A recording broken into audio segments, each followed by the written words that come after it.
عمرہا در کعبہ و بت خانمی نالد حیات، تاز بزم عشق ایک دانائے راز آیت برون۔ وہ پہلا ایک انسان تھا جس نے انٹرفیتھ ڈائلاگ اسٹارٹ کیا، اور اس کی ملٹی فیسیٹڈ پرسنالٹی تھی۔ وہ فلاسفر بھی تھا، پینٹر بھی تھا، آرکیٹیکٹ بھی تھا، پرشین اور سنسکرت کا اسکالر بھی تھا۔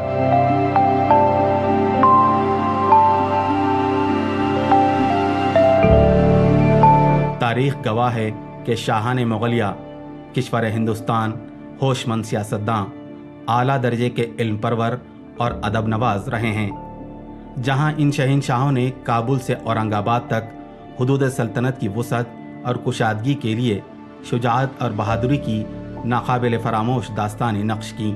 وہیں دوسری طرف علم و ادب کے فروغ، فنون لطیفہ اور فن تعمیر کے ایسے شاہکار کارنامے انجام دیے جس سے کوئی بھی مورخ صرف نظر نہیں کر سکتا۔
اس کے اثرات اس بچے کے اوپر پڑیں گے۔ دارا شکوہ لائف اینڈ ورکس میں بکرماجیت حسرت لکھتے ہیں کہ دارا شکوہ کی ابتدائی زندگی اور اس کی ابتدائی تعلیم سے متعلق تاریخی کتابوں میں بہت کم تفصیلات درج ہیں۔ جو کچھ بھی معلومات ہیں ہمیں ان کی تصانیف سے حاصل ہوتی ہیں۔ پادشاہ نامے کے مطابق 6 سال کی عمر میں اس کی تعلیمی شروعات ہوئی، اور سب سے پہلے اس کی تعلیم و تربیت کی ذمہ داری ملا محمد عبداللطیف سلطان پوری کو سونپی گئی۔ اپنے علمی ذوق اور اساتذہ کرام کی صحبت کی وجہ سے دارا نے دیگر شہزادوں کی طرح تمام مروجہ علوم یعنی قرآن و حدیث، فارسی اور عربی میں یکساں دسترس حاصل کی۔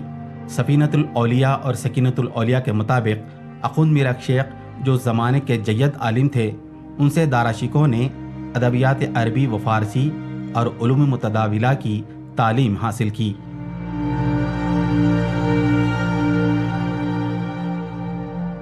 اس کے علاوہ اس نے میاں میر اور ملا شاہ بدخشی جیسے جدید علماء سے بھی کسب فیض کیا۔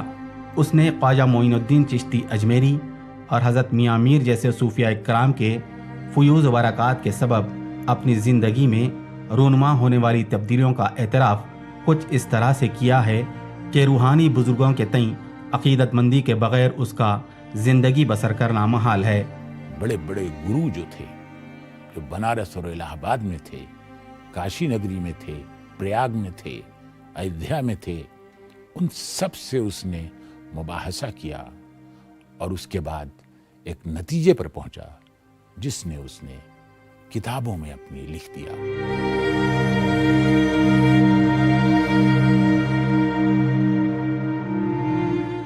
دارا شکوہ نے بعض فنون لطیفہ مثلا خطاطی اور نقاشی میں بھی مہارت حاصل کی۔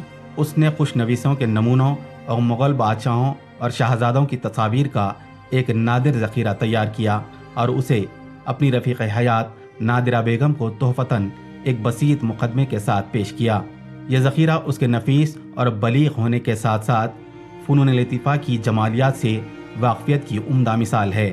یہ جو مغل ایمپررز سبھی آرٹ اور کلچر کے بڑے دلدادہ تھے، تو یہ وراثت دارا شکوہ کو ملی۔ اچھا، ایک اور چیز تھی کہ تمام پرنسز کو ایک کام سکھایا جاتا تھا، وہ ہوتا تھا خطاطی کا۔ ان کا بہترین خط تھے دارا شکوہ کے خطوط کے نمونے national museum Delhi, Raza library Rampur اور بہت سے ایسے جو کلیکشنس ہیں، British library London, British museum London, اس میں آپ کو مل جائیں گے جو دارا شکوہ نے اپنے ہاتھ سے وہ رباعیاں لکھی ہیں۔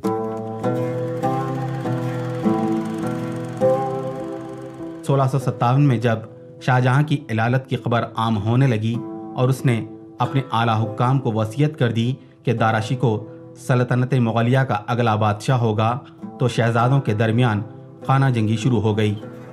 لیکن اورنگزیب عالمگیر جو سپہ سالار کی حیثیت سے کافی تجربہ حاصل کر چکا تھا، اسے قطعی گوارا نہ ہوا کہ سلطنت کی باغ ڈور دارا شکوہ کے پاس رہے۔ چنانچہ مراد اور اورنگزیب کی متحدہ فوج نے 1658 میں شاہی افواج کو شکست دی۔ بالآخر سامو گڑھ میں تمام وسائل بروکار لانے کے باوجود دارا شکست سے دوچار ہوا اور تخت و تاج سے محروم ہو گیا۔ پھر بقیہ فوجوں کے ساتھ لاہور جا پہنچا۔ دارا شکوہ کو جب بازیابی کی کوئی صورت نظر نہیں آئی تو اس نے ایران کا قصد کیا اور ملتان ہوتے ہوئے قندھار جا پہنچا۔ افغان سردار ملک جیون نے نہ صرف دارا شکوہ اور اس کے صاحبزادے کو قید کیا بلکہ اسے اورنگزیب کے سپہ سالار بہادر خان کے حوالے کر دیا اور اسے دہلی لایا گیا۔ پھر دہلی کی سڑکوں نے اس ذہین اور علم پرور شہزادے کے وہ دلخراش مناظر دیکھے جس کو عوام و خواص نے کبھی تصور بھی نہیں کیا تھا۔ ہندوستان کے مشہور مورخ ابک چندہ اپنی کتاب دارا شکوہ دا مین ہو وڈ بی کنگ میں اس واقعے کا ذکر کرتے ہوئے کہتے ہیں، یہ نظارہ بہت اداس تھا۔ ناظرین دارا شکوہ کو ترسناک نگاہوں سے دیکھ رہے تھے۔ گردش ایام نے مختصر سی مدت میں اتنے امیر، طاقتور اور مشہور شہزادے کو اس حال میں لا چھوڑا تھا۔ دہلی کے کوچہ و بازار میں عوامی تذلیل کے بعد دارا شکوہ کو خضر آباد کے قید خانے میں منتقل کر دیا گیا اور 30 اگست 1659 کو اس کا سر قلم کر دیا گیا۔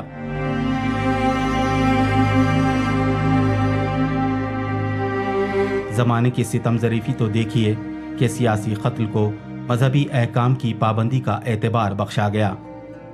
دارا شکوہ قتل ہو کر بھی تاریخ کے اوراق میں اور آزاد خیال انسانوں کے دل و دماغ میں آج بھی زندہ ہے۔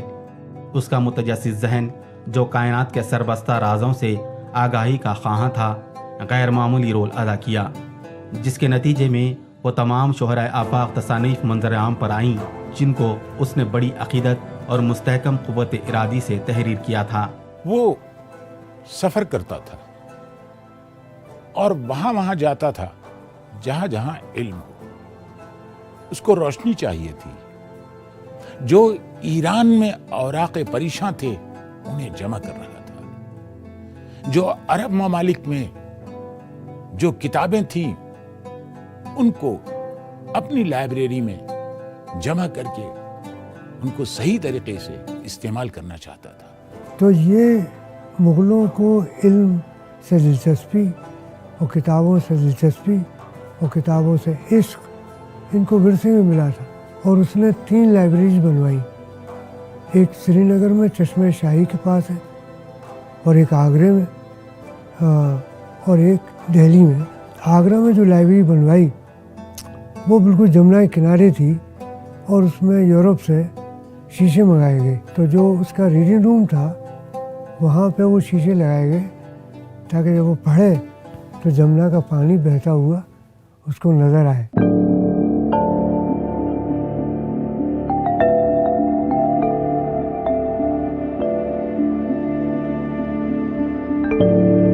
یہ کتاب دارا شیکو کی سب سے پہلی تصنیف ہے، جس میں اس نے کل 33 اکابر صوفیاء کے حالات زندگی کو نہایت ہی عقیدت کے ساتھ پیش کیا ہے۔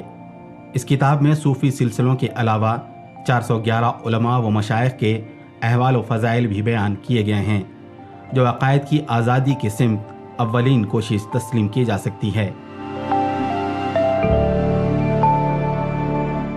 یہ کتاب دارا شیکو نے 28 سال کی عمر میں 1648 میں لکھی۔ تبصرہ نگاروں کا کہنا ہے کہ یہ کتاب بھی اسی فیضان کا نتیجہ ہے جو دارا شیکو کو اس کے پیر و مرشد میاں میر اور ملا شاہ بدخشی کی صحبت سے حاصل ہوا تھا۔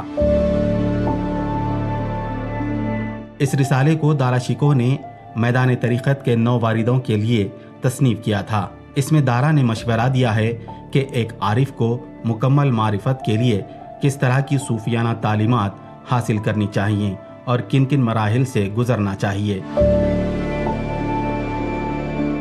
وقت گزرنے کے ساتھ ساتھ دارا کی شخصیت میں موجود رواداری کا دائرہ بھی وسیع سے وسیع تر ہوتا گیا۔ اس سلسلے میں اس نے اپنی اس تصنیف میں تمام مذاہب میں ہم آہنگی پیدا کرنے کی کوشش کی ہے، اور اپنے دینی نظریات کی تعویل و تشریح بھی پیش کی ہے، اور ان تمام اعتراضات کے جوابات دینے کی کوشش کی ہے جن کی وجہ سے علماء نے اس کے دینی عقائد و نظریات پر اعتراضات کیے تھے۔ ہندو گرنتھوں سے متعلق جب دارا شیکو کی دلچسپی اور شغف میں اضافہ ہوا تو اس نے بنارس کے پنڈتوں کی مدد سے 50 اپنشدوں کا فارسی میں ترجمہ کیا اور اس کا نام سر اکبر رکھا، جو اس کی وسیع النظری کی جیتی جاگتی مثال ہے۔ وہ حقیقت کو جاننا چاہتا تھا، اور اس کے بعد جو آیات قرآنی ہیں ان کو دیکھنا، ان کو پرکھنا اور ایک مطالعہ کرنا آسمانی کتابوں کا، اور اس کے بعد اس سر اکبر کو تلاش کرنا، یہی اس کا جذبہ تھا۔ دارا شیکو نے اپنا فارسی دیوان بھی مرتب کیا تھا، جو دیوان دارا شیکو اکسیر اعظم یا دیوان قادری سے موسوم ہے۔ یہ دیوان غزلیات و رباعیات پر مشتمل ہے، اور تمام منظوم کلام میں صوفیانہ فکر و خیال کی عکاسی کی گئی ہے۔